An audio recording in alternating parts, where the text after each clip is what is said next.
All right, happy Wednesday, everyone. Congratulations, we made it through another week, and it's time for another live stream. And today, we're talking about the Z word, Zillow. And guess what? They are getting sued. And we're going to be talking all about that. We're going to be talking what it means, why they're getting sued, and how it affects home buyers that use their platform. But there is a lot of stuff to catch up on today. We have the Zillow lawsuit to talk about.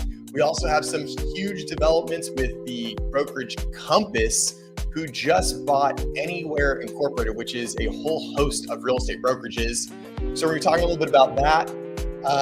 And we have a really cool little video clip from my guy, Logan Motoshami, who's talking about new home starts and some data that shows that the housing market's actually moving in a fairly positive direction. So we're going to get into it in just a second. As always, guys, thanks for joining me. My name's Joe, and welcome back to the channel. We are going to be talking about a whole bunch of stuff today, but the most important thing is hearing from you guys. So the chat is open. I love when you guys put the comments in the chat. Love to know where you're watching from, what your thoughts are, and if you're out there and you got questions, whether you're thinking about maybe buying a house, selling a house, leasing a house, anything that's real estate related, please do put that in the comments, and I would be happy to give you my opinion and advice if you'd like it. Also, right down here, there's a little thumbs up button. If you please could like that, if you're enjoying the content, enjoying the stream, please do hit that like button. It really does help me out, and it does help push the stream out to some more people. Hey, there's my guy, Point Blank. How's it going, buddy? Thanks for hanging out. Always good to see you in the stream. Hope you're doing well. Also hit that subscribe button. If you're not subscribed, please do hit that subscribe button. It's totally free. And I've got some good news. We're going to be pumping out some more long form YouTube content shortly. I've been working over the last few months to build up my library of videos, and we're going to start releasing those here in the next month or two. So get excited about some new long form content as well. Hey, Angie, how's it going? Hope you're doing well. And making dinner. Oh, what are you making? Hopefully it's something yummy. All right, guys, let's kill the music and let's get into some stuff. So we're going to start it off, I think, with going to a video from Housing Wire analyst Logan Motoshami. This guy, I really like him for his housing information, his data. He's one of these guys that just looks at numbers, looks at data, looks at facts. And he's going to tell you exactly why he's, makes his predictions. He tells you what statistical modeling he's using to get to those statistics. And he's one of the very few analysts that will tell you when things change based on data. So he's certainly not a doomer by any stretch. He's very much a realist. Ooh, Al Pastor tacos and Mexican rice. Yum, little fiesta. It's taco night. That sounds good. Yum. So we're going to get into this video clip from Logan Motoshami. Like I said, he's one of my favorites. So if you guys don't read Housing Wire, it's really good. It's kind of like technical data. So it's really more into like housing metrics, lending, interest rates, the Fed, stuff like that. So, if you're just kind of like a generic home buyer, it's not quite as interesting, but I think it's good data. It's good stuff to know. So we're going to get started with that. I don't know exactly where we'll go tonight. I kind of want to cruise Zillow a little bit tonight, but we need some more people to show up for that. And maybe we'll also do a giveaway if we get some more people too. So we'll see how it goes. But let's start off watching this video. This video is 4 minutes long, so it's not a real long one. And let's check in. Let's see what Logan Motoshami has to say about new housing starts and how interest rates are affecting home buyers and the housing market. Let's get into this. So let's do this one. Bingo. New home sales for the month of August coming in stronger than expected, climbing more than... That video cuts off from the beginning, but she's saying new home sales in August were some of the strongest numbers we've seen, as you can see on the graph there. So that's the context. Let me start over. New home sales for the month of August coming in stronger than expected, climbing more than 20% month over month, with mortgage rates coming down and demand clearly strong. So is this the turning point for the housing market? Joining us now, Housing Wire lead analyst Logan Motoshami. I mean, that's pretty wild. Let me go back to that graph so it's on the screen. That's pretty amazing. I mean, that's a huge increase. And remember, guys, I mean, just a few weeks ago, we were talking about how, oh man, home builders and demand is down, and sales have just been sluggish this year, which they have been. But the proof is in the pudding, right? I mean, We hear that interest rates are going to go down. We hear that the Fed's going to cut rates, and they do. They cut rates pretty significantly over the course of the last about 6 to 8 weeks. And over the course of about 6 to 8 weeks, mortgage rates have gone down about a quarter of a point, which is a lot. That is noticeable. And of course, there we go. Bingo. Applications for mortgages tick up. So clearly the interest rates did motivate some people. And you're going to see another graph that talks about new mortgage applications, and that is ticked up as well. So let's get back into it. Oh yeah, yep. Before I put the phone down, I'm glad Zillow got called out. Yes, and we're going to get into that. And I am so glad that's going to happen. And maybe you read the story, Angie, maybe not, but you'll see. And you know what's interesting is the lawsuit makes a lot of sense. So, but we'll get into that one in a second. All right, let's talk about new home sales and what's going on for Mr. Logan Mohtashami. Mohtashami, Logan, thank you for being here. So what do you think? Is this the kind of the unlock that we have been waiting for? You know, whenever mortgage rates head below 6.64% and down to 6%, housing data tends to improve, right? New home sales tend to improve. Purchase application data has just had the best 8 weeks of the year. Best 8 weeks of the year in purchase application data because rates went down. So mortgage purchase application data, that's like the best way to measure demand. Obviously, demand is out there because people are applying for mortgages. So the demand for homes is there. So in 8 weeks, a huge increase, which is, I mean, that's a short time to see such a large increase. And they're going to talk about the size of it here shortly. It's always when rates reverse up higher, above 7%, that the whole movement starts to end. So it really depends on, can mortgage rates just stay down here near 6% long enough to maybe get housing permits growing again, maybe to get housing starts going. This is, and you know, that's what we've been talking about, guys. If you frequent the channel enough, you guys have heard what I've talked about. And earlier this year, when we were talking about the Trump tariffs and the Godzilla tariffs and all this stuff, and we were talking about the reason those tariffs are such a problem for the economy, or could be such a problem for the economy, is the uncertainty. Remember, we talked about this, how when consumers are uncertain, they pull back, they don't do anything, which makes a lot of sense, right? If you don't know what's going to happen, you might change your plan or what you were going to do. If you think, oh, well, I thought this might happen, so I was going to do this, but now I think this might happen, so I'm going to do something else. And this chart, let me go back just a little bit. I want to go back to where the mortgage rate chart was. There we go. I mean, this chart is all over the place, right? I mean, you can see back in after July, I mean, we were still about 6.6%, and now just to here we're 6.3%. I mean, there's big swings in a very small time span. I mean, we've almost swung 1 full percent from about mid-May, early June, which is right here, down to almost 6%. So 1 full percent in 6 months. That's a lot of movement in mortgage interest rates. And that type of uncertainty in the greater economic landscape of America, uncertainty with the Fed, uncertainty with tariffs, that leads people to hold off. And that's why Logan is saying here, if we can just get mortgage rates to hang out between 6 and 6.5, and people can go, okay, I know what I'm getting into. I know what's going to happen. I know the rate that I'm going to get. People are going to be much more likely to pull the trigger on buying a house and other large items. Near 6% long enough to maybe get housing permits growing again, maybe to get housing starts going. It's very early, but we've seen this show before the last few years. Rates get down here, demand picks up a little bit, then rates go up and demand falls. And basically new home sales have really been in a range for about 7 to 8 years now. So is it fair? And look right here. I mean, you can see, so obviously the orange line is 2025. This is mortgage purchase applications index. So this is a great way to measure demand. And as you can see, we're at pretty much the second highest point that we've been at all year, and much better than pretty much all of last year. So it went down here, a little bit of seasonality there, went up here, a little bit of seasonality in these peaks. But this is, I mean, clearly demand is there. To say that it's more important that mortgage rates just stabilize at a certain level rather than the absolute level that they are sitting at?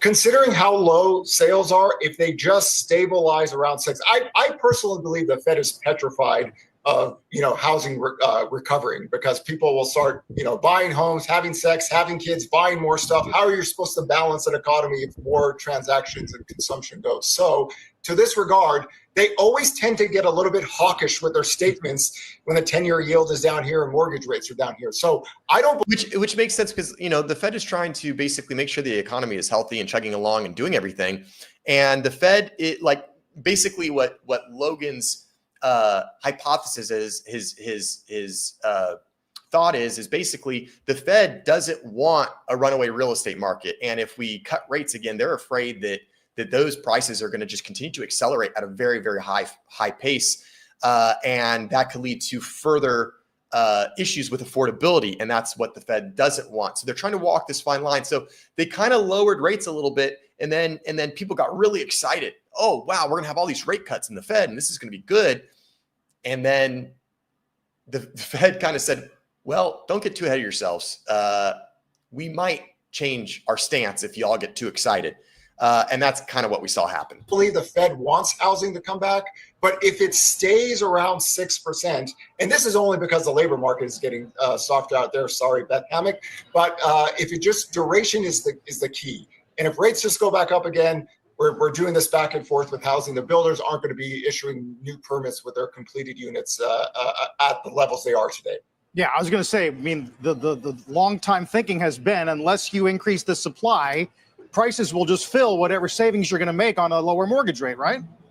Yes, I mean, there's also a big difference. The big publicly traded builders, I know Lennar's gross margins are falling, but they still have enough wiggle room. The smaller builders are more at risk here. Residential construction jobs have been lost for the last 4 months. Specialty contracted jobs have been lost for 5 or 6 months now. Manufacturing jobs have been losing since the end of 2022.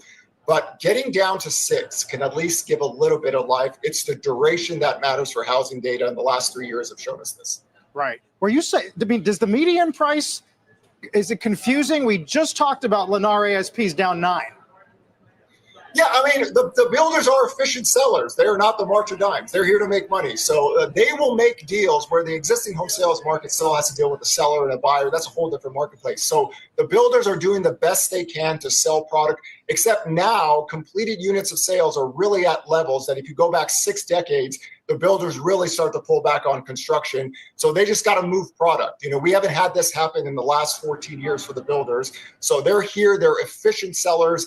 But again, if you're talking about housing starts and permits growing, we still have a lot of work to do to get that completed units down where they start to feel comfortable. Look at some of those increases. Medium home prices, biggest increases year on year. Detroit, Buffalo. And we talked about this in one of the streams earlier this year. We said Buffalo is going to be one of the hot markets this year. Lots of jobs coming there, lots of technology expanding. Greensboro, North Carolina. I know North Carolina has been a pretty hot spot for a lot of people that were moving from here out west over to the East Coast. Tennessee, North Carolina, South Carolina had a lot of people moving. Detroit, Michigan is an interesting one, plus 17%. And my only thought with Detroit is that I know that there's a little bit of economic resurgence, and the prices there were very low for a very long time, that it is an extremely affordable pocket. Maybe that's pulling people. Same with Baton Rouge, also a very, very affordable pocket. Same with Montgomery, Alabama. But it's just very interesting to see those high year-over-year price gains, price increases in those areas. If we were to flip this around, what would you extrapolate from the data today about the labor market that some are concerned might be weakening? Would you tend to see a weakening labor market with August U.S. single-family home sales surging in the way that they did? Well, this has happened before. The last few years, whenever rates get down to 6%, and during that time, manufacturing jobs are being lost. Now residential construction jobs are being lost. If permits can grow, if housing permits can grow again, then you don't have to worry about the single family labor out there. But it's all about duration with the housing market. You're working from really low levels. It doesn't take much to move the needle. But the only reason we're down here with 6% is because the labor data got softer. And the mortgage spreads, if anybody sees a mortgage spread, give it a hug this year, because without that, we wouldn't have near 6% at all this year. Lots of hugs to go around. Logan, thank you. Attention all. So, just kind of interesting what his thoughts are there, and seeing that new home sales were just so strong, And I think that's all directly related to, to the mortgage rate and people finally getting a little bit of sense of like, okay, at least it's something, it's some improvement. I mean, we'll see where things continue to go. We don't know what the Fed's going to do. The Fed is a bunch of nervous Nellies, and understandably so. I think it would be a bad thing if the Fed just started cutting, 50 basis points, or if they cut another 25 basis points. That's risky business. But it will be interesting to see what happens with mortgage application, new mortgage application data, and if it's going to tick further up, because guys, this is not really the time of year that mortgage application data is supposed to go up. That is part of the reason that we're in the real estate community kind of excited about that data, because if mortgage purchase application has gone up so high in August, remember we're 1 month behind, right? That's not typically when mortgage purchase application data goes up. So very clearly, there's a signal that there is suppressed demand. Because if there wasn't demand and we had interest rates drop, if there was not demand there, mortgage application data wouldn't go up.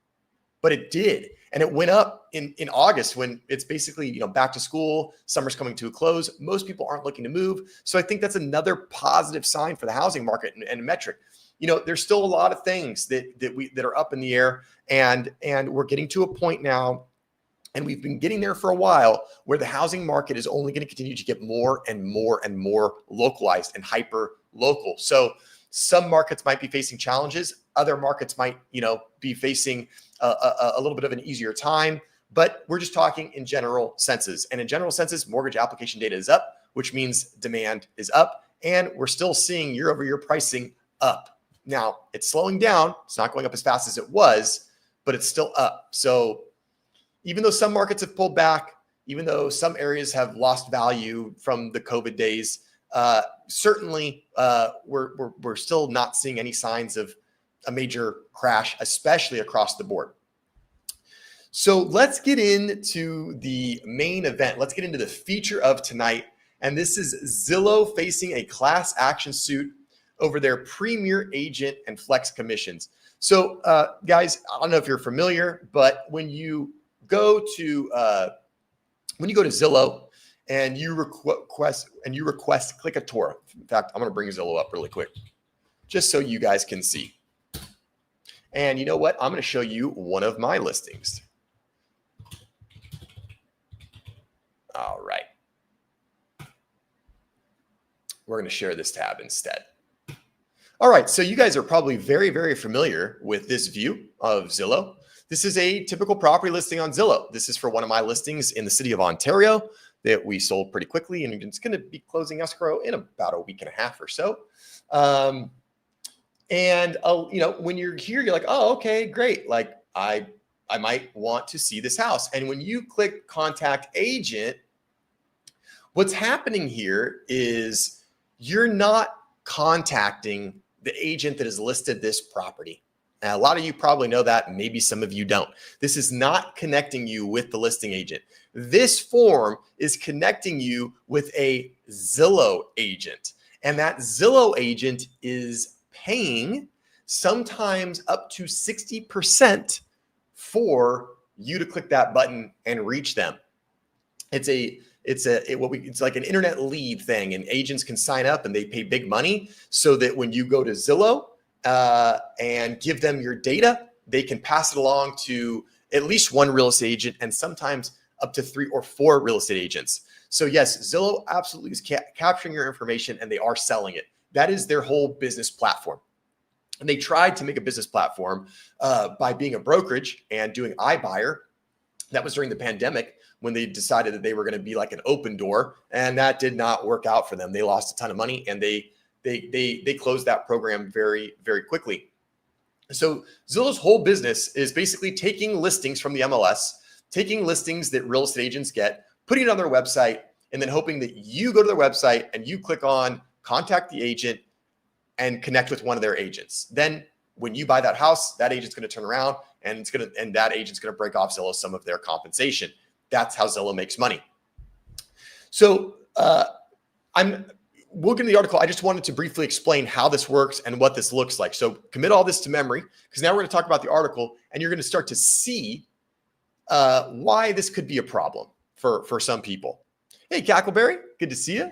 My daughter sold her house to Zillow before they stopped doing that. Yeah, and some people did that, and Zillow very quickly found out that they couldn't make money doing that. It was very difficult, and there are still cash buyer programs out there, but it's important to know that whenever you sell your house directly to someone, whether it's Zillow, whether it's Open Door, or whether it's just your neighbor or a local neighborhood investor, chances are you're selling your house at less than market value, but maybe you're getting other benefits out of it. Maybe the house needs a lot of repairs. Maybe you need to sell the house extremely quick. Maybe there's a circumstance that you have and you just need to sell the house fast. So there are reasons to do it, but just be aware that whenever you avoid the open market, you are quite possibly and quite likely leaving money on the table. But Zillow got out of that game because they lost too much money on it. They realized the margins weren't good enough, and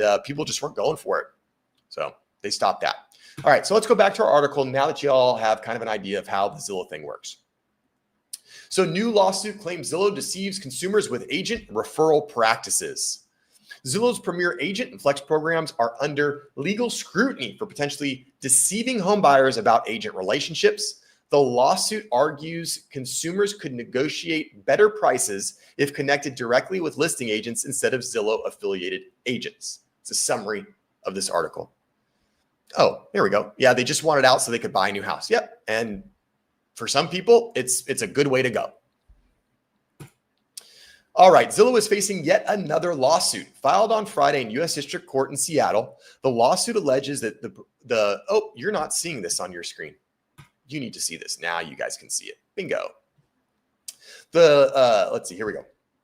The lawsuit alleges that the portal tricks consumers into using agents affiliated with Zillow through its Flex and Premier Agent programs, resulting in inflated home prices. The suit was filed by Alucard Taylor, who purchased a home in Portland, Oregon in 2022 using a Zillow affiliated agent.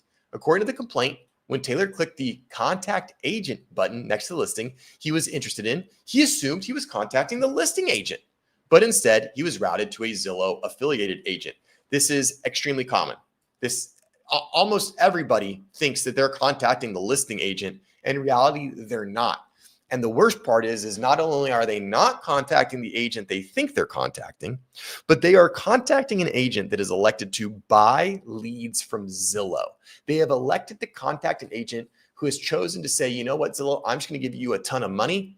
You hone my skills for me, you hunt for me, and then I'll see if I can close the deal. Well, my first thought is, what caliber of agent has to pay Zillow to get them their leads, right? If you're a good agent, if you've been in the industry, if you know what you're doing, if you take care of your clients, you're probably going to get personal referrals, word of mouth. You'll have listings, so then you can do open houses at your listings, and you can attract other clients by face-to-face interaction. So one has to think, what is the caliber of agent that consumer is being connected with if that agent is willing to give up 40, 50, or 60% of their paycheck just to get a deal done? So they're working for much less money. Does that mean that they're a harder worker or hungrier? Maybe. But does it mean that they're desperate, have less business, and just need you to buy a home? That is more likely. Taylor is being represented by Steve W. Berman, a named partner at class action litigation firm Higgins Berman Sobel Shapiro LLP, the same firm that represented plaintiffs in the Moral Commission lawsuit. This was the big one that decoupled commissions between buyers and sellers, which was hilarious because they were trying to stick it to real estate agents and they were trying to lower agent commissions. And after that lawsuit, guess what happened? Some of you guys know this if you watch the channel. After that lawsuit, you know what happened? Agent commissions went up. Buyers now have the risk of having to pay their agent out of pocket. And the people that got paid were the lawyers in the lawsuit, not the homeowners in the class action lawsuit, which made, I think, about between $20 and $30 per person. That was their settlement, whereas the lawyers made, I don't know, several tens of millions of dollars. It was some absurd number.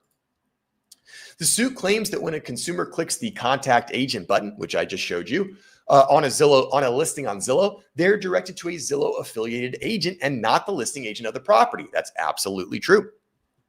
It says the consumers are then directed to sign Zillow's touring agreement, which promises the buyer that the agent services are free. But this is deceptive and not true. If the sale goes through, the buyer's agent still receives a commission. Now, this right here, that 4-letter word's a big no-no in my industry.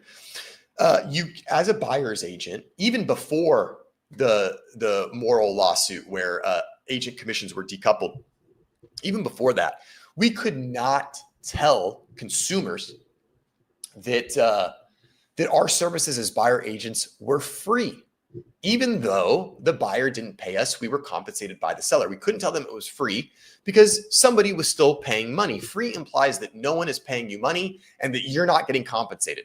Well, that's not true because I was being compensated as the buyer's agent, but I was being compensated by the seller. So the correct way around that would be to say, buyer, it's not going to cost you any money out of your pocket. I am paid from the seller. But the moment you say, oh, no, buyer, it's free, my service is free, that's not, you can't do that. That is not okay. That's deceptive. And that was against the rules before all this lawsuit stuff. So Zillow is definitely in the wrong if they're using the word free.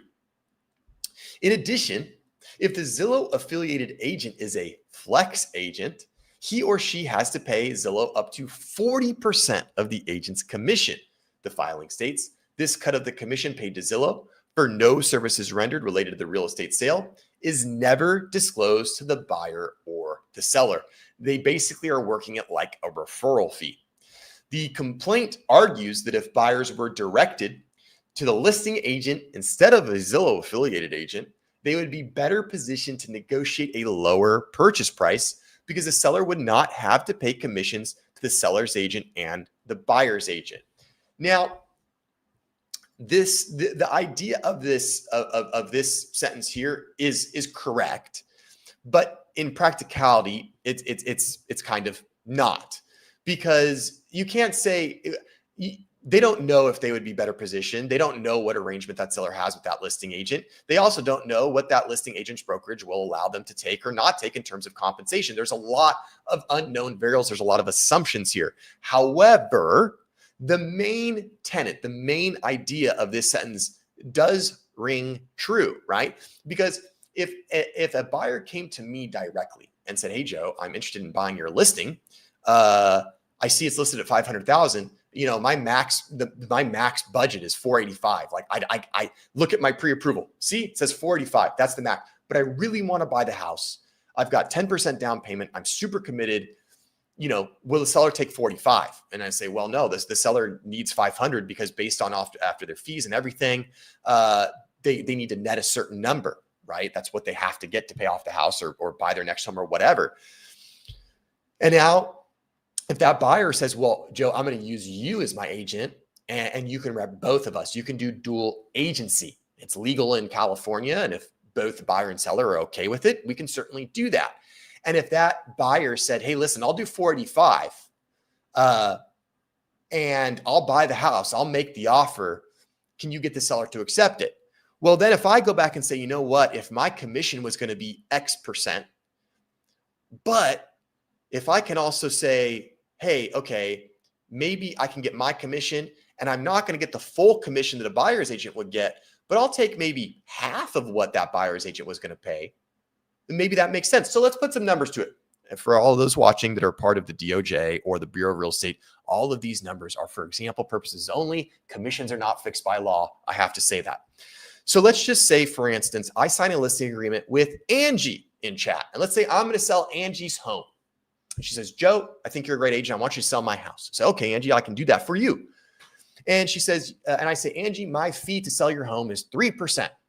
And I tell Angie, I say, likely, a buyer is going to come and that buyer is going to come with their agent and that agent is going to want you to compensate them most likely. And they might say they want 5%, but we can negotiate them down and we can negotiate them down to 3 or 2.5 or 2.25 or 2 or less or whatever, right? So we say, here's the deal. I'm going to make 3%. that agent, let's just say they ask for 3%, total is 6. Well, if that buyer came to me directly and said, "Hey, Joe, I want to buy this house, but I don't have enough money to pay the price that the seller wants. I have to pay a little bit less." So I say, "Well, you know what? Since I'm going to do both sides of the deal, it's going to be a little bit easier for me, a little bit more straightforward for me. I've already agreed to 3% for the seller. And instead of 3% to represent you, I'll do it for 1.5%.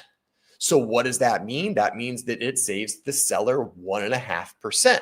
And 1.5% on 500,000, it's not going to bring you down to that 485 number, but it's going to bring you a lot closer, and maybe we can make a deal work. And that's kind of the crux of this lawsuit, is that they're saying that buyers, the lawsuit's not aimed at buyers agents trying to get a commission and sellers agents trying to get a commission. This lawsuit is aimed at the deception of, because these people think they're getting the listing agent. And if they got the listing agent, theoretically, they would have a better chance of trying to work the commission lower, which it makes sense, right? Imagine if you had a plumbing problem at your house. Imagine if you had a problem and you got a leak, right? And it's water's coming out your wall. And imagine if you called 2 plumbers and you said, "Hey, I need 2 plumbers to come over here and fix it."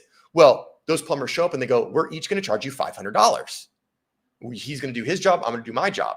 Instead, what if you just said, "Hey, plumber A, why don't I just pay you $700 and you do everything?" Well, that plumber might want to do it, right? So that's kind of where this lawsuit comes in, where it's like these people thought they were talking directly to the listing agent, but they're not. And did that affect how much money they spent or saved? Potentially, yes. All right, let's get caught up here.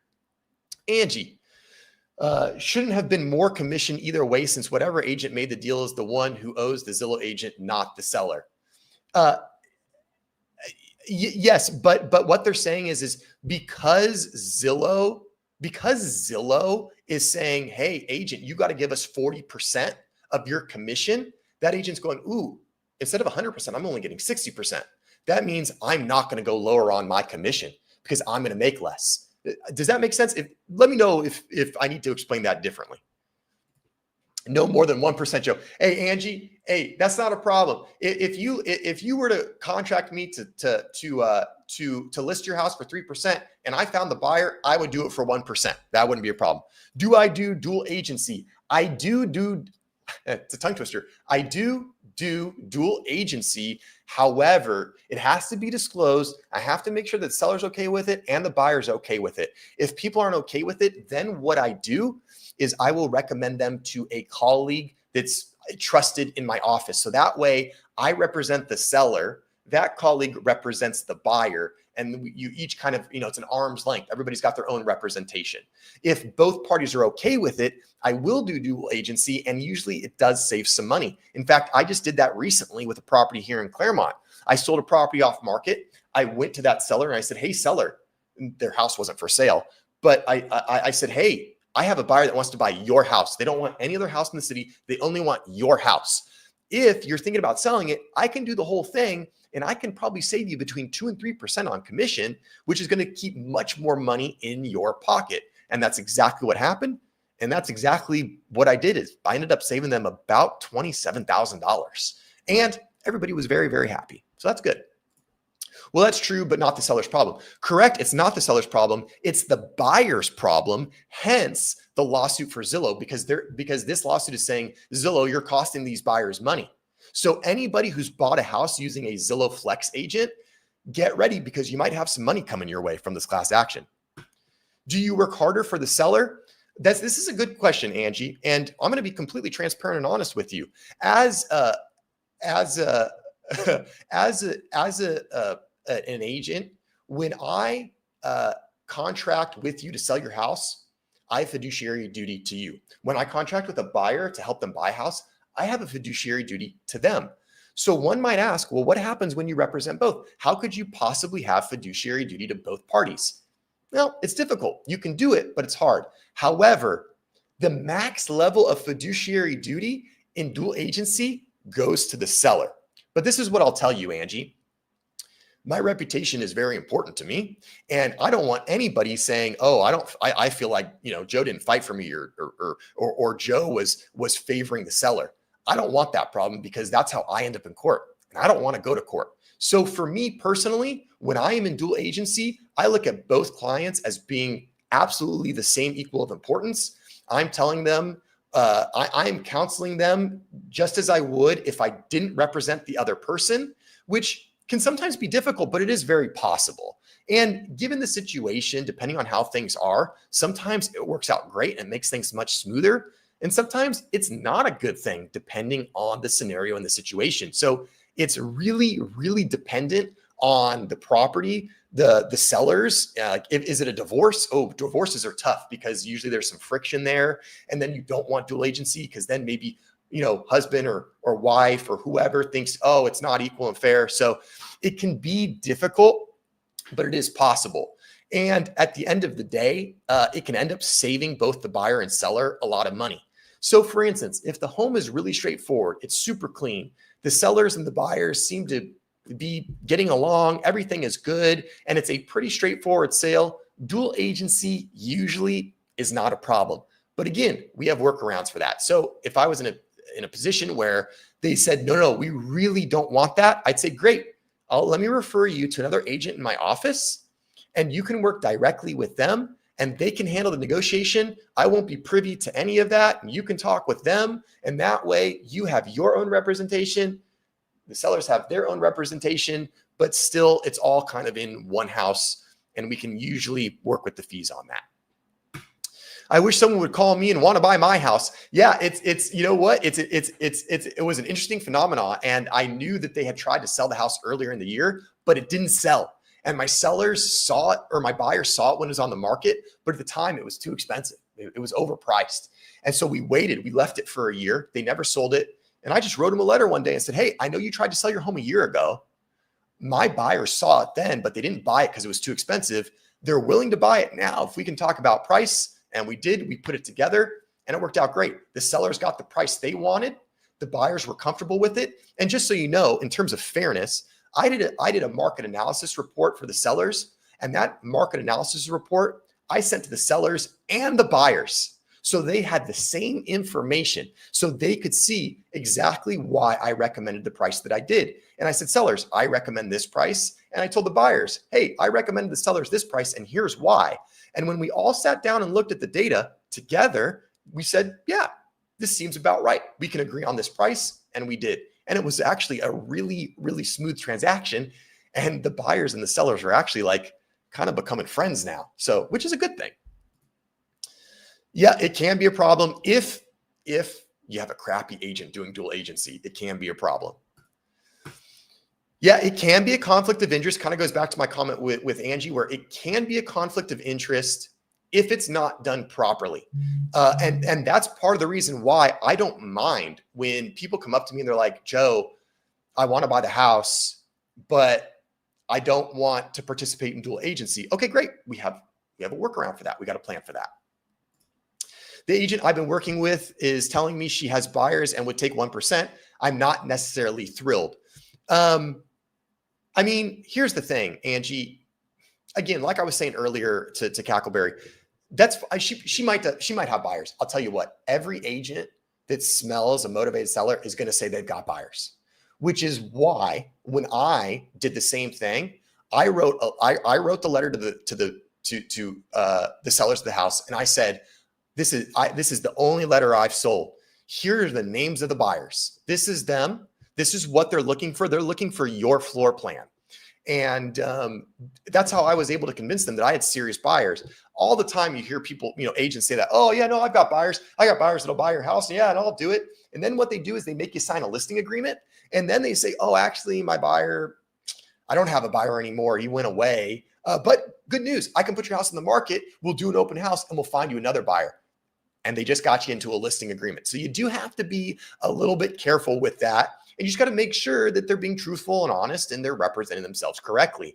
At the end of the day, I would advise always put your home on the open market unless you really have a good reason not to do so.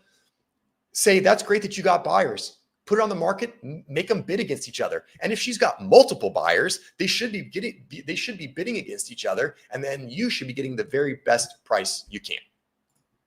I have an issue with the selling agent who knows what I want to walk away with. That gives the buyer an advantage. Yeah, it can if they divulge that information, which they should not do. That is confidential. That technically, that listing agent, even if they did know exactly what you needed and what you wanted out of it and the price that you had to get, they absolutely should not tell that to the buyer.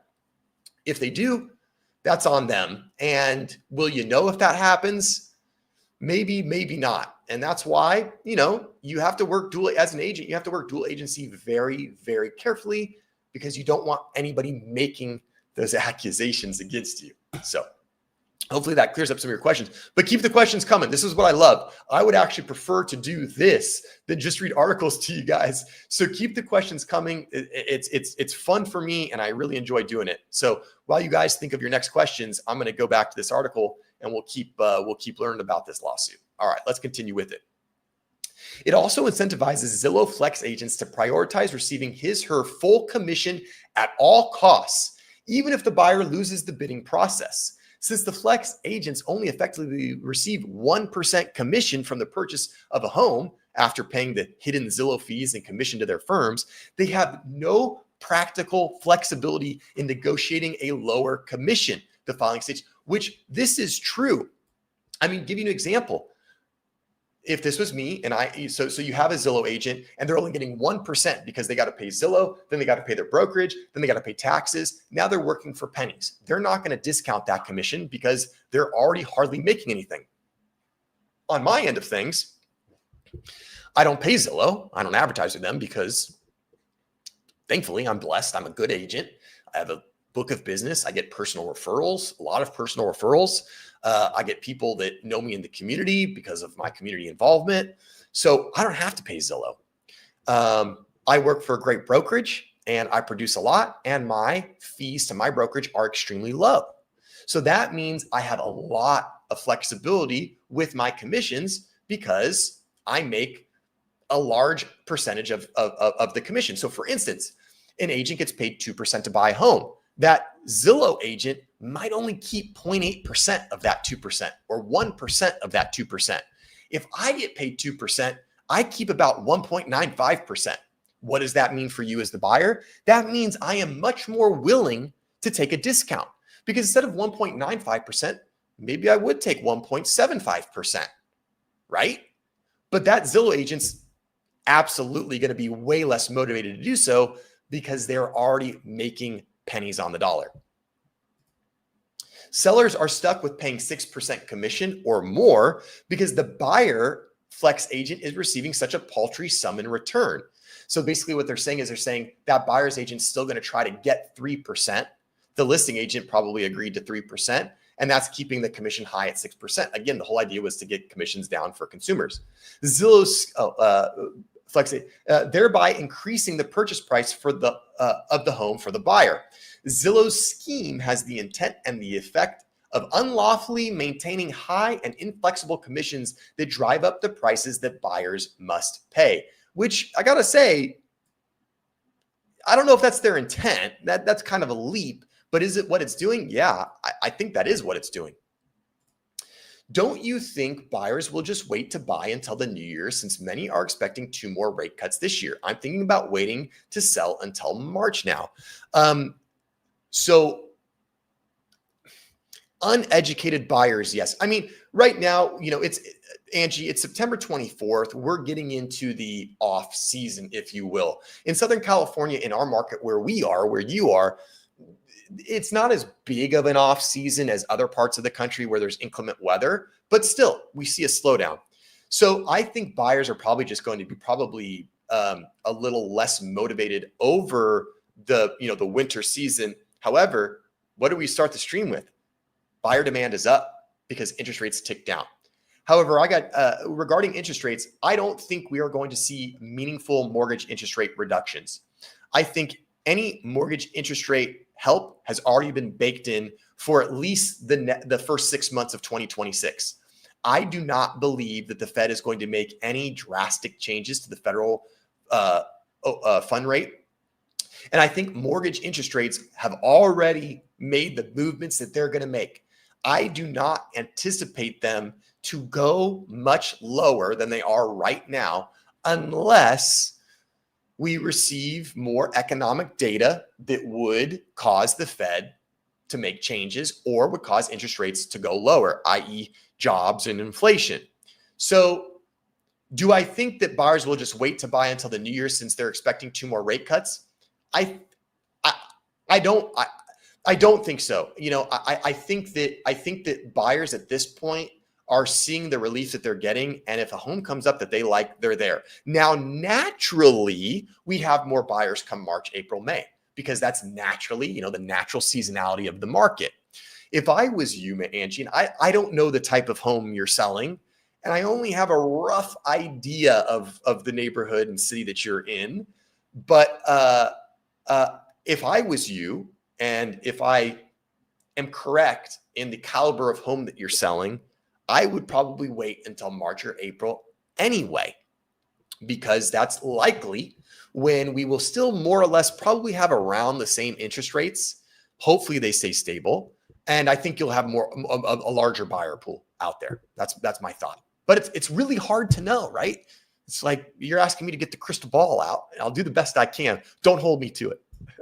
All right, Cackleberry, let's see. Oh, you're going to Prescott. All right, let's go. Hey, so we're heading to Prescott next month to look around some more. We are finding that houses in our price range are in neighborhoods we don't really like, tract homes per se. Yeah, absolutely. And Cackleberry, if you don't mind, what is your budget for Prescott? We can look at some homes actually after this article if you'd like.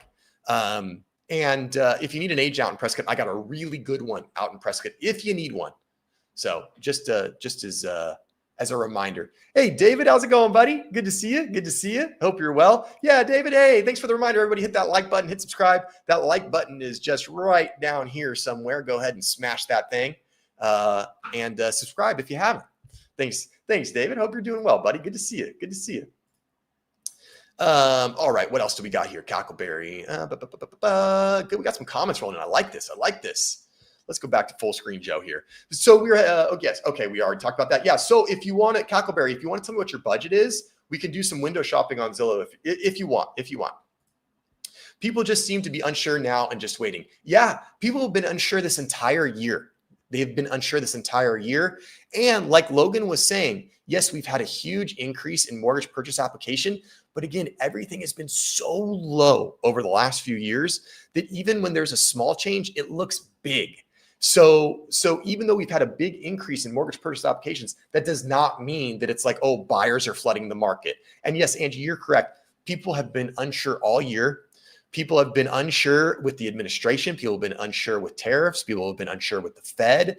People have been unsure with a lot of things. And when you're unsure, you wait. That's what happens. Yep.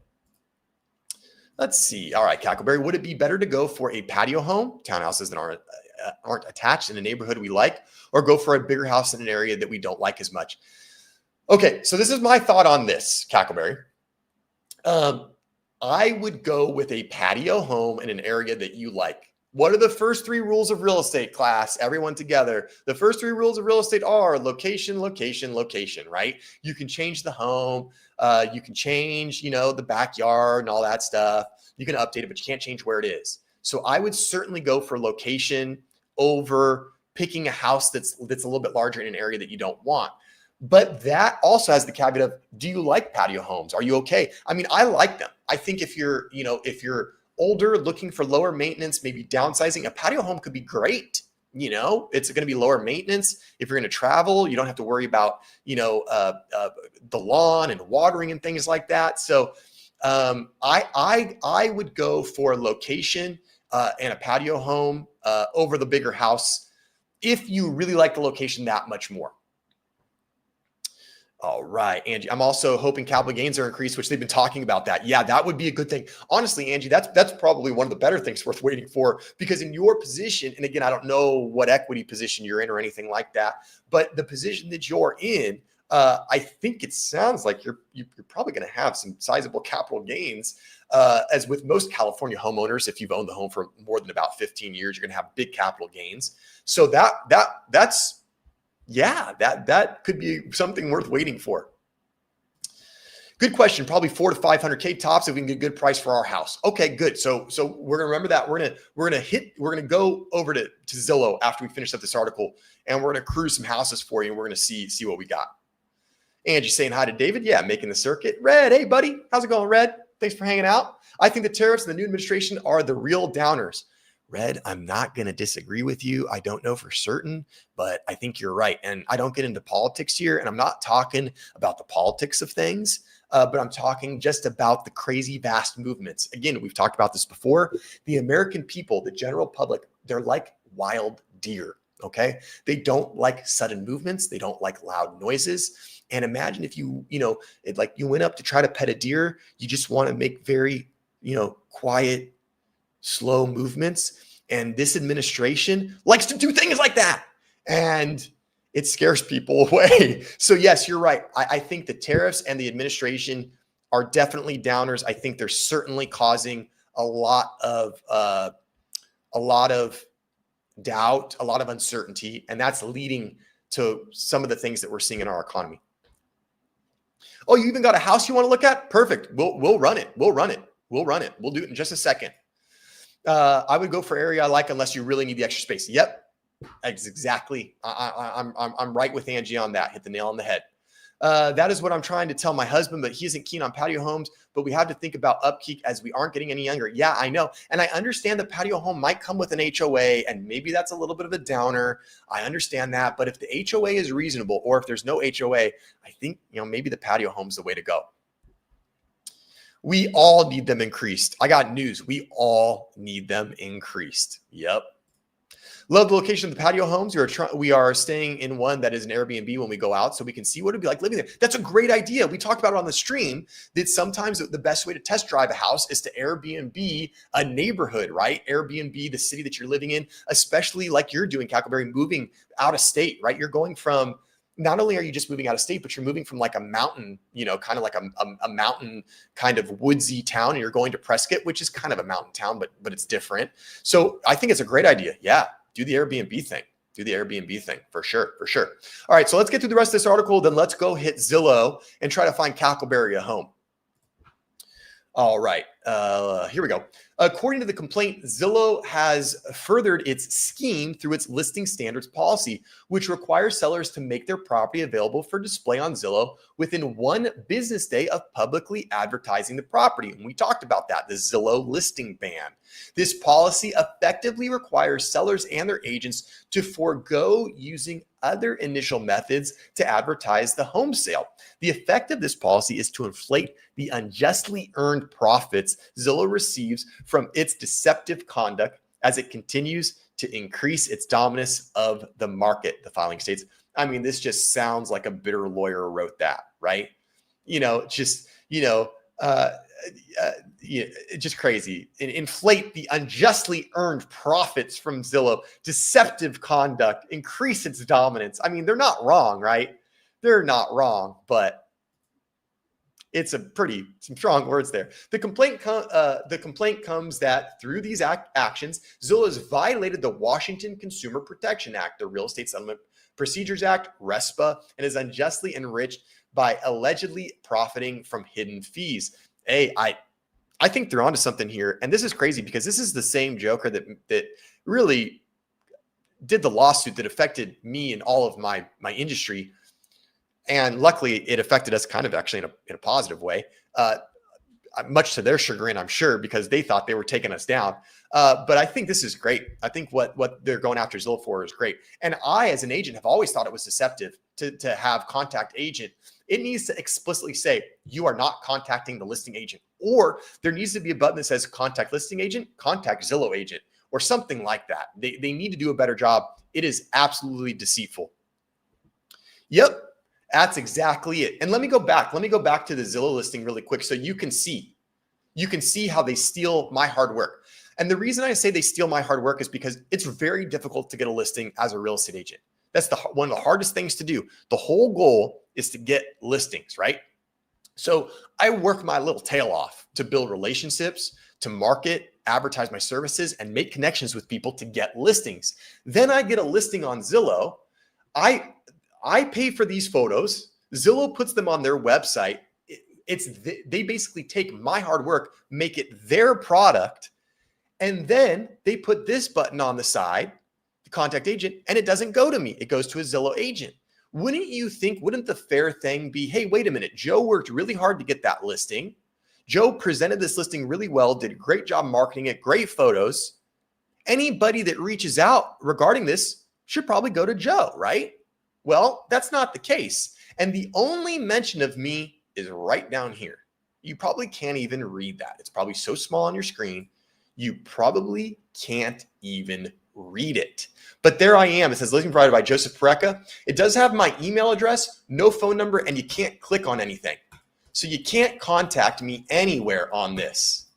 There's nowhere on here. Like, it's got my stuff down here again, it's real small and it's kind of shoved in, but nowhere on here do you have the ability to contact the listing agent for this property. Can't do it.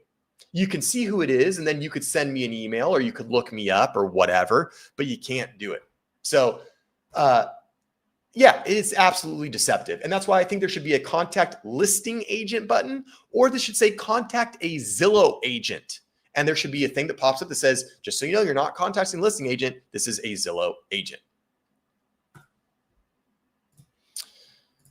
Joe, that's a low price, or is it normal now for Ontario? That, Angie, that property is a 4-bed, 2-bath. It is in an HOA called Creekside. It's a really nice community. And that home was in good condition. That home actually is going to sell for slightly over that price. It's going to sell for about $20,000 over that price in just a couple weeks. So, and that price is about average for the Creekside community. Ontario is a big city, so it does vary based on where you are. But Creekside is basically just south of the Ontario airport, above the 60. So kind of that area, like around the Ontario airport. So yeah, for a single family detached home, you're looking between $600,000 and $700,000, generally speaking. Non-real estate people would never know they were doing this. Yeah, non-real estate people would never. Exactly. And that's the deception. That is the deception right there. So Zillow kind of released the original listing from somewhere else. That's exactly it. Zillow, and why the National Association of Realtors decided to do this is unbeknownst to me. Many years ago, National Association of Realtors said, fine, we'll let you have our data. It was the biggest mistake they could have ever made. So what happens is every listing that goes into the MLS goes to Zillow unless that seller specifically opts out. What seller is going to opt out on going on Zillow now? Zillow is a behemoth or Goliath, right? If a seller's home wasn't on Zillow, they'd be like, Joe, why the heck is my home not showing on freaking Zillow? It should be there. And I get that, but that's exactly what they do, point blank. They take my hard work, I put it into the MLS, and then they just take it, put it up on their website, and they wait for people to click on their button to send them to their agent and then take 40% of the money. That's exactly what they do. Okay, I know where it is. Just, yeah, well, yep, exactly. So Creekside, yeah, so nice area, it's a good spot. Homes in that neighborhood are single family homes are, like I said, between 600,000 and 700,000. Some of them are a little bit more for the larger ones, and they have condos that sell for a little bit less. Yeah.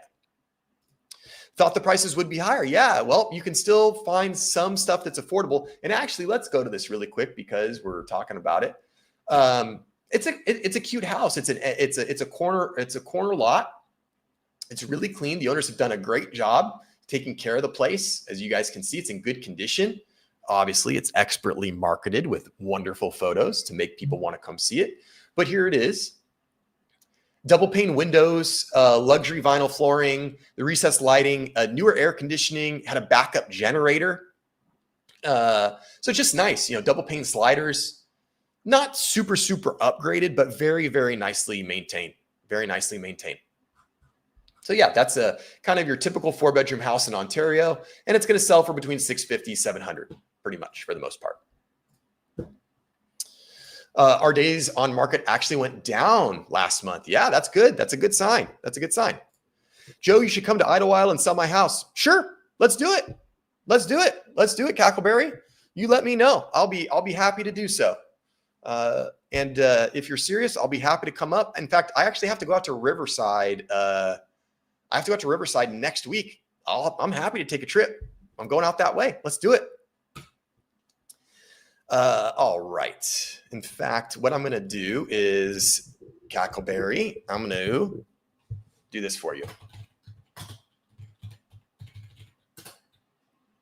I have just put my cell phone number in chat. Please don't spam me if you're watching this. Please don't send me like weird stuff because my phone rings a lot. But Cackleberry, you can call me. Angie, you can call me. Point blank. Anybody in here can call me or text me.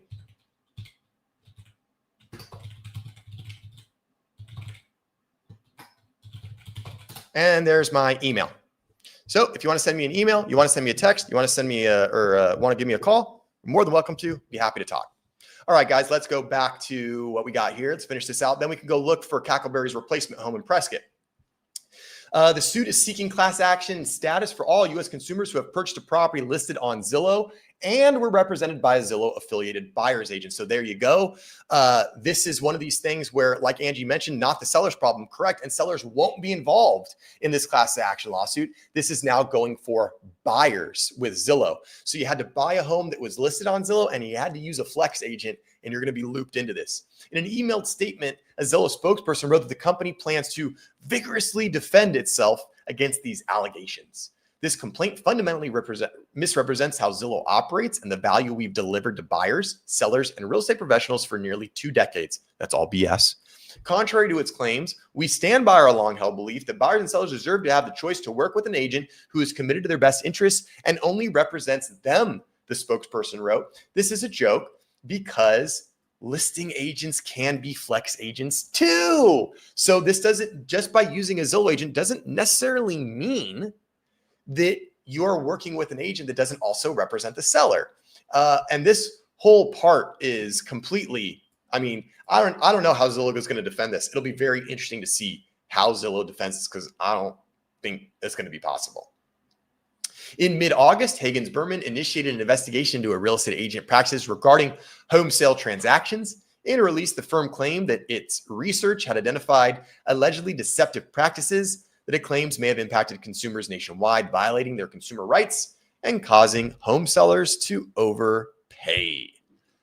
Well, we will see how that all shakes out. But boy, do I love Zillow getting sued. That makes me happy. They might drag this case out for a long time. Yeah, absolutely they might. You know, NAR saw the writing on the wall, and NAR was pretty hungry to settle. Some states had already kind of gone to decoupled commissions. So the whole commission lawsuit wasn't a huge surprise, really. We kind of saw that coming down the pike. This one, Zillow's pride, they're a company. They don't want their profits meddled with. They don't want their payday ruined. They got to return a profit to the shareholders. And anything that's gonna cause a problem for them, they're gonna fight it hard. So I think you're right, Red. I think this could be a long case. It'll be very interesting to see how Zillow tries to defend themselves. Okay, guys, let's go to Zillow. Let's do some shopping for Cackleberry. Let's go. This is going to be fun. I love doing this. All right, so we're going to go to Prescott. Don't worry, it's going to come up on your screen in just a second. We're going to be putting it up on there. Let me get it all queued up first. 400, 500. All right. And we're going to share this tab and we're going to do this. All right, guys. All right, Cackleberry. So let's just do a little lay of the land for those that are watching that may not know. We're looking in Prescott, Arizona. Okay. So Prescott, Arizona is just about 2 hours north of Phoenix. And it's at elevation. It's a town that's about 5,000 feet in elevation. So it's not nearly as hot as Phoenix or Tucson or other places like that. You can see it's just outside of Sedona. So it's really nice. Sedona is beautiful if you've never been to Sedona. Here's Prescott. All right. So we're looking for single family homes. Cackleberry, why don't you help us out? Give us some specs. Are you looking for like a 2 bedrooms, 3 bedrooms, 4 bedrooms? I would assume if it's you and your husband, it's probably just like a 3-2 type of thing. And is there a specific area of Prescott that you're interested in or not interested in? and then we can kind of hone that in some more. While that's happening around, you can see that there is a decent amount of inventory in this price range. Yeah, we got some good ones. We've got some good ones. Let's take a look at it. Here's 482. This one just had a $10,000 price cut. Ooh, look at the views. Look at the views. Ooh, that's kind of nice. That's a nice deck. This is cute. Obviously, it looks like it's been recently renovated. It might be a flip. So south and west area. Okay, perfect. Two or three baths. Okay, cool. So we've talked about this before, guys. You know, when it comes to flips, you got to be careful about that stuff.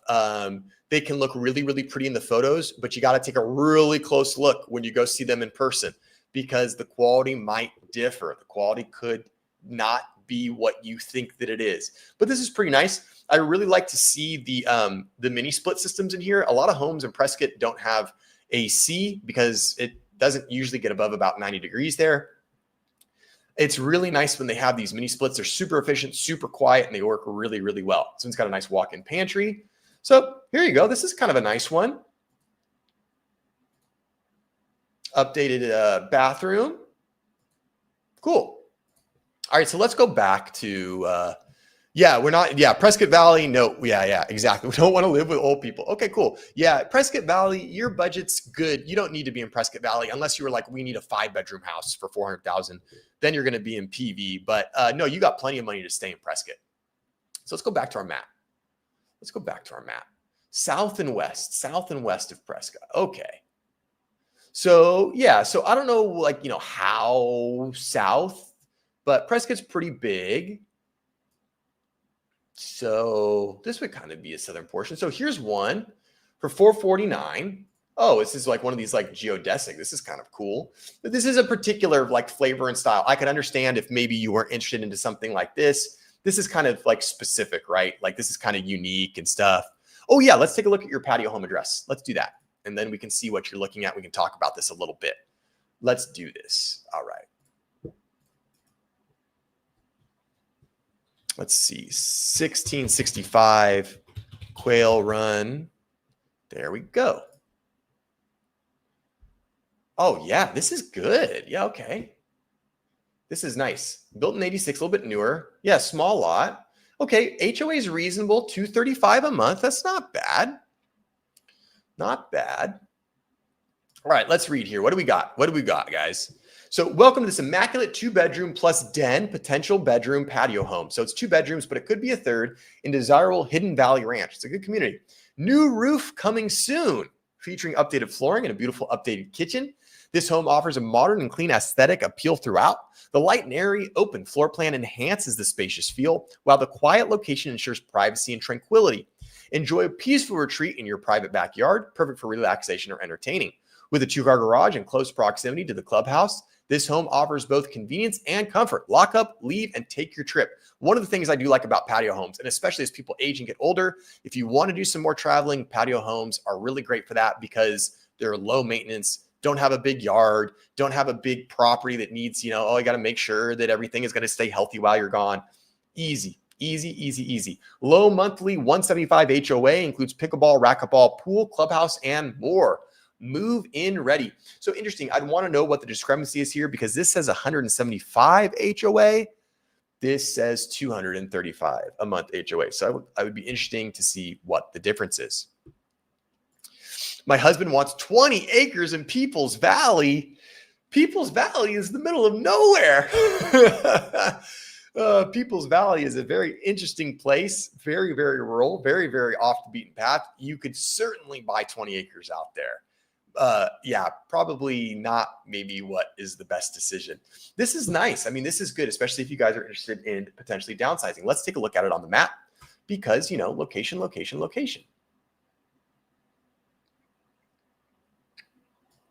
Oh, yeah. Okay. Cool. Oh, and you're close to Upper Goldwater Lake. That's nice. Center to highway is nice. It's a big highway that comes in. Cool. And you're still not far from downtown. For those of you that aren't familiar with Prescott, this is the downtown area, Courthouse Plaza. This is where all the fun stuff happens. There's an area called Whiskey Row right here. This is Whiskey Row. Lots of bars, shopping. Really, just really nice, really fun, really pleasant. God, talking about it makes me want to go, Cackleberry. Now you got me wanting to go visit my brother in Prescott. Okay, so we got this area. Let's take a look at the property. All right. 2-bed, 2-bath, 1,406 square feet. This is nice. Detached, which is great. I can tell it's got newer windows, double pane windows. That's nice. Oh, this is gorgeous. Updated. Oh, yeah, I love the high ceilings with the clear story windows. This is awesome. Lets a lot of natural light in. You know, usually people say, oh, it's a light and bright floor plan. And you're like, okay, yeah, right. No, this one actually is. This one actually is. You got to update that fan. The fan's old. This is nice. This is very pleasant. Got the separate dining area here. Oh, the kitchen's nice too. It's been updated. It's got shaker style cabinets. Yeah, gas oven, gas stove. It's not huge, but it's got everything you need.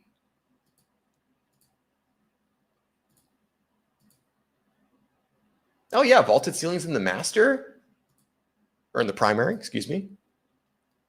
Okay, so like, you know, this is original to 86, but it's clean, right? It's clean. It's clean. It's not updated. You know, you could upgrade the vanity at some point, but it's nice. It's clean. Oh, also, I do like that this is not a bathtub. That's nice. So this is going to be easy to get in and get out, especially, you know, you got the grab bar there. That's perfect. This is a perfect age in place home. You know, as maybe mobility starts to not be the strong suit anymore, you already have facilities that, you know, could accommodate lower mobility individuals. This is interesting. Someone was like, I'm not getting a custom blind. I'm getting a regular blind and I'm making it work. It's funny. No, but this is pleasant. Oh, and you got the little den there.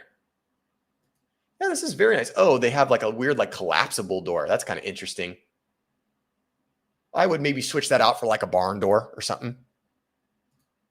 But this is really nice. Oh, and you do, okay, so you do have the bathtub here. That's nice that you do have a bathroom that does have the bathtub. So, you know, maybe if you got grandkids that come over or you need to wash the doggy or something, you can, you know, put them in there and do that. But I really like how you have the walk-in shower in the primary. Oh, this is a nice little courtyard too. This nice little private backyard. Have a little garden. This is really nice. This is great. Yeah, nice 2-car garage with some storage attached. That's really nice. That's really nice. Yes, see the style you can change. You can change that. Yes, like Angie just said, it's cute, it's nice, it's clean, it's the location you want. And actually, this location is really, really good. Let's do this. Let's do this. I want to do this really quick. All right, share this tab instead.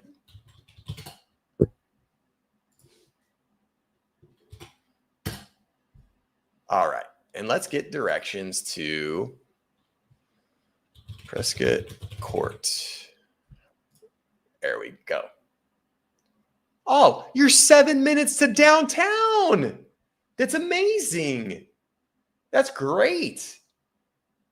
Oh yeah, okay, cool. Now we got the satellite view. So this is the house. Oh, this is great. You're close to the pool, but you're not like right next to it. You got bocce, you got pickleball, you got tennis. You got the clubhouse there, so you're really close to the clubhouse. This is really nice. This is really nice.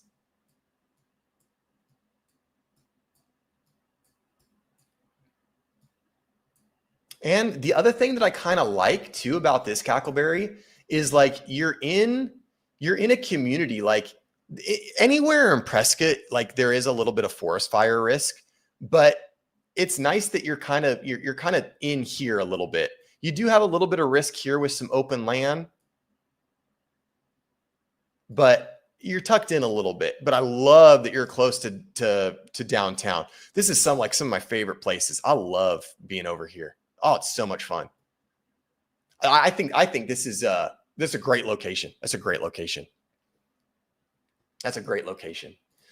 Is this expensive? Is this expensive? I wouldn't. I mean, for Prescott, no.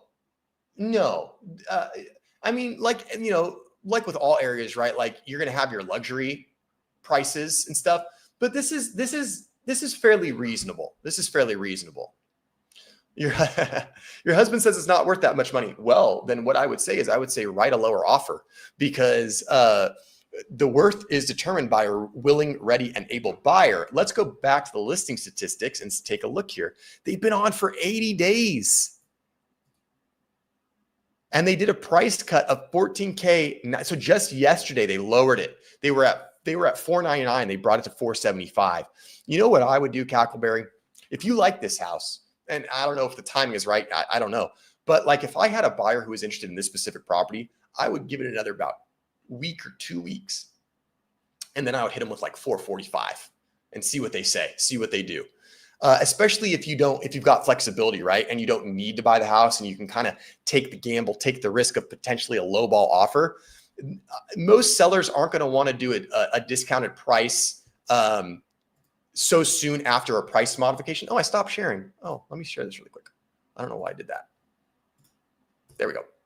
Most sellers aren't going to want to come down on price right after a price reduction, but if you let them marinate for 2 or 3 weeks, they might come down a little further. But it's been on the market for 80 days. That's a long, I mean, that's a decent clip to be on the market. So this one could be ripe for some negotiation. I don't know Prescott market, but I know it's not cheap. Yeah, this is about right. This is a nice property. This is pretty dialed in, and the location's good. So yeah, regular houses in that neighborhood are a lot more money. Yep, yeah, they're probably going to be in like the $600,000 range. Yeah. Yeah, offer 450. Yeah, Andy's right. Let it rip. Just let the offer rip. I mean, what's the worst they're going to say? No, right? It was marked pending for a while, then it came back on and the price was lower. That's interesting. So let's see. How long was it pending for? This is information. This is good information. This is what we want. Let's see. Okay, so it looked like it was listed. This is weird. Oh, let's see. Okay. So these people, ladies and gentlemen, this is a great example of chasing the market down. They started way too high. They started at 535. They bought it. Oh my gosh, what is going on here? It never said sold. What is going on? 617. Oh, okay. So this sale is this. Zillow is a little confused. Sometimes this happens with Zillow. Their record, their information is out of order. This sold should be up here above this pending sale is where it should be. That's what we want to check out right now. That's what we want to know. And sometimes we can tell by how long it's been in escrow. The shorter the escrow. So if the escrow was only like 5 days long, then we know that probably the buyer just got cold feet or found another home. If escrow was between like 2 and like 3 weeks and then they canceled, it could very well be inspection. If the escrow was canceled after like 6 weeks, it very likely could be that the buyer couldn't get the loan. That is always something that you got to have your agent ask the listing agent. Hey, why did it fall out of escrow? They could lie to you. They could give you a bunch of BS. They probably won't, but you got to ask the question because you might be able to get some information that could change things. The other thing you want to do is in the event where a property is canceled, you want to ask the listing agent, oh, did the buyer have an inspection? And if that agent said, yes, the buyer had an inspection, you have a right to see that report. That is now material fact. It's a disclosure. That report's a disclosure. So if that agent says, yeah, they got a home inspection report, then you should absolutely ask to see it right off the bat. Now, they don't have to give it to you until you're in escrow on the home, but you can always ask for it. Then once you are in escrow on the home, it becomes a disclosure, it becomes a report, and you have to be provided the report by the seller. So that is definitely something that you could do. But here, guys, they're chasing the market down. They started at 535. They paid 489 for it in 2022. A great way to lose money in real estate is sell within 5 years. That's exactly what these people are doing. They're trying to not lose money, but they are, or they're gonna. 535. Then they was on the market for quite a while there, 2 months, and they went down to 525. And this is the worst way to do price adjustments. Doing price adjustments at like $5,000 and $10,000 at a time is not good. For instance, I just had to do a price reduction for a property that I'm selling in Carson. And we started at the top of my recommended range of 850. And we went 3 weeks, didn't get any offers. I said, we need to do a price reduction. And I said, but we're not going from 850 to 840 or 845. We're going down to 825. If we're going to do a price reduction, we need to grab the attention of people. Clearly, the market is speaking. 850 and anything close to it, it's not getting the job done. So we dropped it to 825. And wouldn't you know, I changed the price today. I got a phone call from an agent today that said, my buyer looked at your home 2 weeks ago, didn't buy it. They missed out on another home. They saw your price reduction. They want to go back tonight. If we get you an offer before the weekend, would you cancel the open house? Boom, the power of a price reduction. So these people have been just following the market down. They finally got it pending at 489. It was pending not very long. 14 to 23. That there, guys, is just about 2 weeks. That very well could be inspection related. I don't know. But we'll see. But they're chasing the market down. Cackleberry, these people are ripe for a lowball offer. I don't know if you're in the position to make an offer right now. I don't know where you're at with things, but if you like this house, I would absolutely be taking a page out of Angie's book, and I would be writing a strong offer at 450. What's a strong offer at 450? You think, well, that's a lowball offer. How could that be strong? I'm saying do 3% earnest money deposit, offer to have all of your contingencies done in 14 days if you can. And I would even try to get a full approval with your lender if you're getting a loan. And that way you can tell the seller that you're fully approved and you don't even need a loan contingency. I know kind of maybe what I'm saying is like a dump of information and it's kind of technical, but I'm happy to spend more time with you to explain these, but make a strong offer, make it at 450. And I bet you will engage these people and you can probably save a little bit on this house. You might even be able to go a little bit lower than 450, just depending on where things are. But this property is right. They very clearly need to get it sold.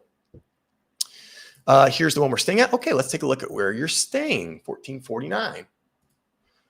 1449 Coyote Road, Prescott.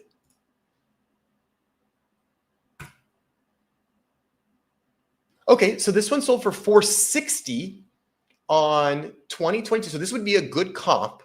This would be a great comp. Let's take a look at the condition because it's the same. It's 2 bed, 2 bath, 1,200 square feet. It looks like it's a model match to me. I can't click on the map, make it bigger. It looks like it's a model match to me. 2 bed, 2 bath. There's not a whole lot here. Great. They didn't do a whole lot. Let's just take a quick look at the photos. So somebody bought this and turned it into an Airbnb. Okay. Yep. Very similar. Okay. So slightly different layout, but very, very similar. Wow. Look at that refrigerator. This thing probably works really good. Okay. The owner fixed it up a little bit. Okay. Yeah, very similar, very cute. Oh, they have an atrium. Okay, so that's where, see, this is interesting. I love playing detective. God, this is so much fun. Cackleberry, thank you for doing this. This is great. You can see here that den was enclosed. It used to be a little patio, like a little atrium. This used to be an atrium. And the one that you're considering buying, they closed this in and made it a little office. So that's interesting. So that one actually has a little bit more square footage if it was permitted. Which it probably was. Yeah, this is a good comp, and I would use it as a comp. It's not as nice as the one that you're looking at. The one that you're looking at is a little bit nicer. It's a little bit more updated, just a little bit, but this is still quite nice. Oh, I think the backyard on yours is better too. I think the backyard's better on yours too. But this is nice still. But okay, so this is 460, and this sold Let's see, when did this sell? 10/22 of 22. So about a year ago. So yeah, I mean, this seems like if you offered 445 or 450, they would counter. You should be looking to probably settle very similar to this price, because the market in Prescott hasn't done a ton. It hasn't gone up a ton, especially for patio homes, condos. They never appreciate as fast as a single family detached residence, on a large lot. So if I was you, I would be trying to get that property for 460. I think that would be very fair. That would be a good deal. And if you could get it for anything under 460, now you're really coming out on top. You're really coming out on top. Oh, great info. Thank you. I will be contacting you for an agent out there. I am not sure I trust the ones I've been talking to. I have a good guy out there. Really, really good guy. He's my agent out in Prescott. I haven't bought anything out in Prescott, but I'm always looking because I love Prescott so much, and I have my family out there. So I can certainly get you hooked up with my guy. His name's Joe too. So it'll be easy to remember. The owner fixed it up a bit when she bought it. Yep, looks like it. Yeah, that's where the third bedroom come from. Boom, boom. Was just thinking that too. The other one is 200 square foot bigger. Yep, bingo, bingo. You did do good. You did. Your research was right on.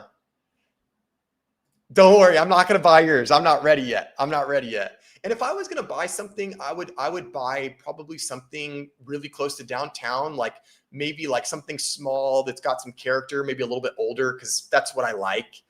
And I really like being close to downtown. And my mom visits Prescott quite a bit, and I want her close to downtown too, so that if she goes and doesn't have a car, she can still walk around a lot. So don't worry, I won't be the one buying your patio home. So you're good there. You're safe. You're safe. It's safe. I promise. I promise. And while we're on this topic, I know you guys all know this. It's that time of the stream. Joe's getting hungry, so we're going to wrap things up pretty soon. We're going for almost an hour and a half. This has been a great one, guys. If you are in need, I already put my information in the chat, so you guys have it. But for those lurking in the background, and you want to research me, wait. Oh, we have Point Blank's got one. Point Blank, yeah, you're my rat. Yeah, buddy, we can do this. Let's do it. Drive Martinez, California. Can you review this listing? I absolutely can. This is one of my favorite things to do. Let's freaking do it. 312 Wildcroft Drive, Martinez. Let's see what's going to come up here. All right. I don't even know where Martinez, California is. Let's take a look. Oh, this looks nice. This has got to be up north, right? It's too green. Oh, Benicia. Yeah. Okay. Concord, Bay Area. Cool. Okay. I was just curious. I like to know where things are. All right. So first evaluation, let's evaluate location. Let's evaluate the location. And for full disclosure, I have no idea where I am. This is Martinez. I don't know. But let's take a look here. Okay, good. So we're off of Major Road. We're off of Alhambra Avenue. I like that. We're kind of tucked into this little residential community. I like that. Can't really see the house very much. Let's see what we can see. Oh, yeah, it's hillside. Okay, cool. Oh, this is nice. I like this. Oh, and kind of like a detached, kind of similar, like kind of like a patio home kind of thing here. Oh, I'm sorry, guys. I'm not sure. There we go. Sorry. Realize you guys can't. You're looking at my website, not looking at the listing. Okay, so it's going to be one of these like back up in here. Okay, cool. All right. So now we got location. Let's go back and let's go hit Zillow. All right, 659. They just did a price cut on 9/11, 20K. They brought it down. This is a violation. This you're not allowed to have. That's okay. It's not my problem. I'm a rule follower, but I'm not a tattletale. All right, let's take a look here. Welcome to this stunning 3-bedroom, 2.5-bath townhouse located in a serene and private setting backing to open space, offering peaceful living and breathtaking views of Mount Diablo. This home has been tastefully updated throughout, featuring a remodeled kitchen with granite countertops, newer stainless steel appliances, and Wolf stove, new custom dual pane windows and slider, newer central heat and air, and all the modern finishes that shine.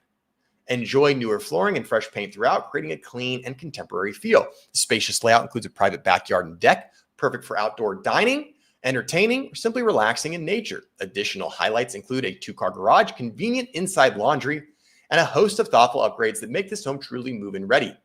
Key features: 3 bedrooms, 2.5 bathrooms, remodeled kitchen, private backyard, 2-car garage, stainless steel appliances. Don't miss this opportunity. And this very last line, look at this. Very easy to show, motivated, seller motivated, bring all offers. Well, point blank, this is already off to a good start. They are motivated. So get those offers ready. Okay, let's take a look at the photos because they show they are worth 1,000 words. All right, so right off the bat, a very interesting mail slot in the garage door. Kind of interesting. But the nice part about that is your mail will be secure. That's good. That's a good thing. All right, so we walk in. Okay, great. So off the bat, I do like that there is a dedicated little entryway. I don't like when you just like enter and you're just like plopped into the living room. Oh, my camera is ringing. It's probably my wife calling me. It's probably ruining your guys' audio. We're just going to do that really quick. There we go. Sorry, guys. I use my phone as a camera, so you probably heard my ringtone. I wonder what that sounded like to you guys. Did that sound crazy, you guys? Yeah, there you go. Snitches get stitches. Yeah, I ain't snitching on the guy. Technically, he broke the rule, but whatever. So I like how there's a little entryway here. This is good. This is good. Not that I'm a feng shui expert or anything, but this is good that the staircase is offset from the door. So for feng shui, it's actually, this is good. This is good. You got some built-ins here, which is nice. And of course, you got the fireplace as a focal point. This is nice. I can already tell just by the photos, this is either a very, very high quality wood laminate or engineered hardwood, or it's real wood. You can tell because you can kind of just, maybe not on the stream, you can't, but you can just tell that there is some texture to the flooring. Like there's some like waves in the flooring. That's by design, obviously. And that's how you can tell that you have a little bit higher grade laminate flooring than some other options. Or it could possibly be real wood. So that's good. This is what it looked like with virtual staging. Okay, give you an idea of how you could set it up. That's nice. Great, great, great. Okay, yep, there's a reverse angle. All right, so the kitchen's got granite countertops. It's got crown molding. It's got recessed lighting. It's got stainless steel appliances. That's all nice and good. It's got the oak cabinets. Not the most aesthetically pleasing, but I'll tell you what. If these are actually oak cabinets, you could paint these things a different color, put some hardware, a little bit more contemporary hardware on there, and boom, it'll be updated. And what I would do is I'd paint the lowers like a darker gray or a blue gray, and I'd paint the uppers like white, give it some nice contrast, and it would look really good. That's an easy upgrade. Easy. Okay, so there's another photo, the reverse angle of the living room. Yep. Nice. Got the window that looks out to the little backyard. And so there's like a dining area. This is probably washer and dryer. If I had to make a guess, maybe it's pantry and then washer dryer here. Let's see if we can, I'm not sure what it is. They're not going to show us. It doesn't look like. Double pane slider. That's nice. Oh, powder room's nice. This is good. This has been upgraded. This is certainly been updated with higher quality. Okay. It's got stairs. It's got stairs. It's good. All right, nice. It's clean. Missing a switch plate, but that's easy. We're missing some switch plates here. Probably means that the property just got painted and they didn't put the plates back on. They should have put them on for photos. Like this is the type of thing, attention to detail, this drives me nuts. Like why just put the plate back on. It's not that hard. All right, this has been upgraded. These photos are not very good, but that's okay. Yep, this is nice. This has been upgraded. This has been done. This is nice. This is nice, point blank. This is quite nice. What's going on here? Oh, some bad virtual staging. Yeah, this is good. Oh, is this a second bedroom? Are they both ensuite? Ooh, maybe not. No, they're not. This is the bedroom. Okay, they start with the bathroom first. Okay, nice. Got some ceiling fans. Okay. That's clean. It's really clean. Yep. Okay. So there's washer and dryer in those. That's great. Oh, and it's got a nice little backyard. Oh, I can see that the AC is newer too. This is good. Yeah, it does look very private. I like this little backyard. Okay, so one thing to note is this patio cover is wood.